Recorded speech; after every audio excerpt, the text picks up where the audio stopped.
एक तरफ जहां गाजा के भीतर इजराइल और हमास के बीच युद्ध विराम हो गया है, वहीं दूसरी तरफ कब्जे वाले वेस्ट बैंक में हमास के लड़ाके अभी तक आईडीएफ के सामने डटे हुए हैं। हमास के तमाम छोटे बड़े सहयोगी प्रतिरोधी संगठन लगातार इजरायली सेना पर छापा मार हमला कर रहे हैं, जिसकी वजह से आईडीएफ को वेस्ट बैंक में भारी नुकसान उठाना पड़ रहा है। और वेस्ट बैंक के मौजूदा हालातों को देखकर कुछ लोगों का मानना है कि गाजा के बाद वेस्ट बैंक हमास का दूसरा सबसे बड़ा गढ़ बन गया है। और इसी कड़ी में अब प्रतिरोधी लड़ाकों की आईडीएफ के साथ सीधी भिड़ंत हुई है। दरअसल वेस्ट बैंक में एक छापेमारी के दौरान आईडीएफ का एक रिजर्व सैनिक मारा गया है, जबकि 4 अन्य सैनिक घायल हुए हैं।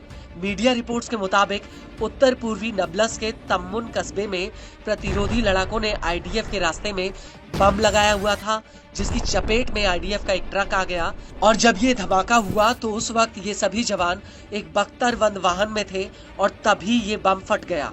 वहीं दूसरी तरफ इस हमले में मारे गए जवान की पहचान आईडीएफ ने 31 साल के एविएटर बेन यहूदा के रूप में की है। यहूदा के साथ बगल वाली सीट पर एक बटालियन कमांडर भी बैठा था, जो गंभीर रूप से घायल हुआ है।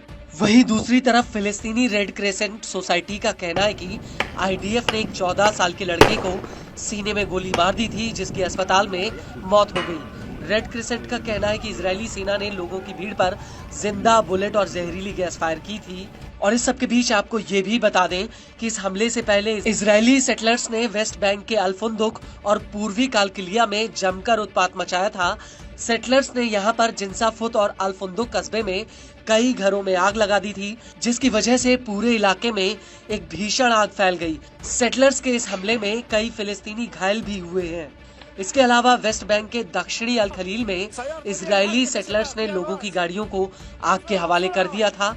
वहीं न्यूज एजेंसी अल मायादीन का कहना है कि सेटलर्स ने तुरमुन अय्या, अतारा, एन सिनिनिया, एन आयुब, काल किला और जाबा इलाके में गाड़ियों पर हमला किया। इसको लेकर वाफा न्यूज एजेंसी का कहना है कि इस हमले में 2 फिलिस्तीनियों के घर और 4 गाड़ियों में आग लगा दी गई थी।